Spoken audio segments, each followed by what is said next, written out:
Macrophages are cells of the immune system that come, for example, from the blood, and they colonize practically all organs of the human body, where they can actually live until the death of the individual.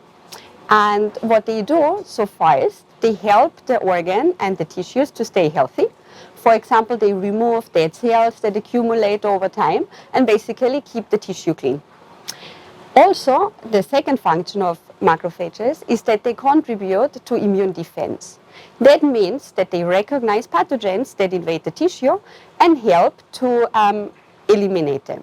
They do that by inducing an inflammation. Depending on the tissue where they reside, they have different metabolism, and particularly mitochondrial metabolism. So they use respiration in a different way. For example, alveolar macrophages use respiration much more than lean adipose tissue macrophages. This offers a vulnerability because then if we inhibit pharmacologically or genetically the mitochondrial respiration, we can eliminate macrophages selectively in those tissues that are where they are more dependent on respiration. The potential clinical applications of these results are based on the function of macrophages. Macrophages are important for inflammation, and inflammation has a positive side because it's important for tissue repair, but it has also for defense against infections, but it also has a negative side, that is the induction of chronic inflammation that needs to be resolved.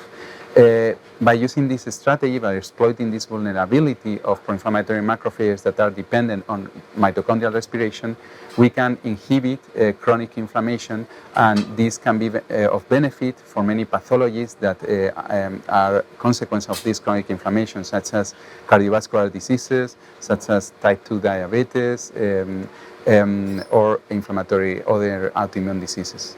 Cardiovascular diseases, type 2 diabetes, etc., have a basis that is this chronic inflammation. Because pro-inflammatory macrophages are important for this, then this vulnerability of pro-inflammatory macrophages can be exploited therapeutically. And for this, we cannot use a systemic inhibitor of mitochondrial respiration, because this would have a high toxicity for the organism. So the strategy is to try to put this inhibitor in nanoparticles and then target macrophages with these inhibitors.